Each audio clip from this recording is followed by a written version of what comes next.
Mackenzie Johnston with Cattle News Central, bringing you your August 19th cattle industry headlines. Brought to you by AgRisk Advisors. They manage your risk so you can manage your operation. They are the experts in educating, evaluating, and executing risk management programs for each individual operation while also providing top-notch customer service. Now is the time to be thinking about enrolling in the Pasture Rangeland Forage Program for the 2023 crop year. If you want to learn more about this, go ahead and reach out to Alex Anea. He can set you up with a tracking policy so you can understand how the program works firsthand. AgRisk Advisors, risks averted, legacies preserved.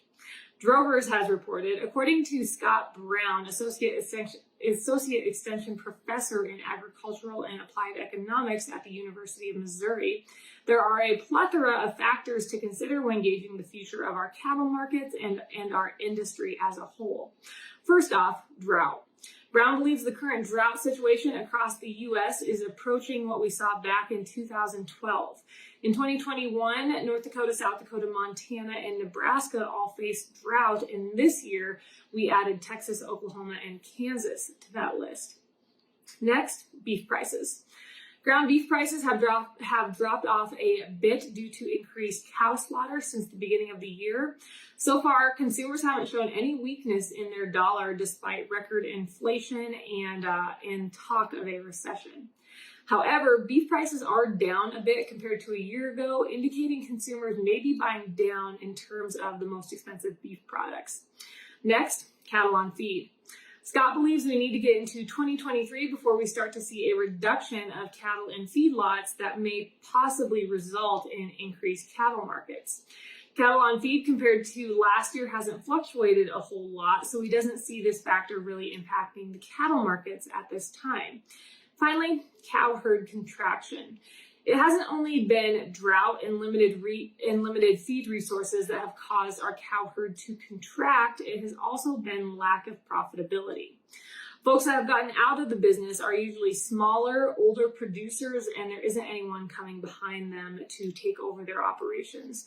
And this fact will undoubtedly change the landscape of our industry going forward. In the end, Brown is reluctant to say if the industry is headed for record prices like we saw back in 2014. His main worry is that our national economy could derail all these positive fundamentals that are playing into the cattle markets right now. Furthermore, he does not like how our industry is finally seeing some good prices through a downturn of supplies. He would much rather see good prices in our cattle markets because of high demand, not because of producers selling off their cow herds. Regardless, he does believe cattle producers are headed for some extremely high prices. This update is also sponsored by 4T Ag Insurance, your go-to contractor for ag insurance. Colt Tritt, he is the owner and operator of 4T Ag. He is a one-man show. He himself ranches, so he understands all the risks that go along with the livestock industry. 4T Ag, they offer LRPs on both fed and feeder cattle. They offer PRF insurance and just about any other insurance option out there. If you want to learn more, head on over to www.4tag.net. That is the number 4tag.net. Meeting Place has reported 2/3 of farmers and ranchers in the western U.S. say they are selling off portions of their herds due to drought, according to the most recent survey ran by the American Farm Bureau Federation. Average herd sizes are expected to be down 36% in the surveyed region year over year.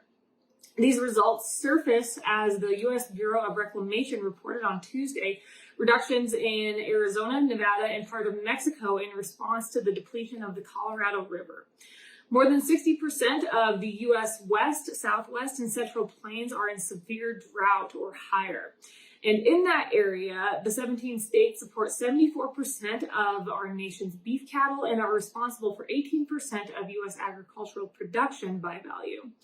As expected, the largest herd decline has been reported in Texas. They have seen their cow herds decline up to 50% year over year.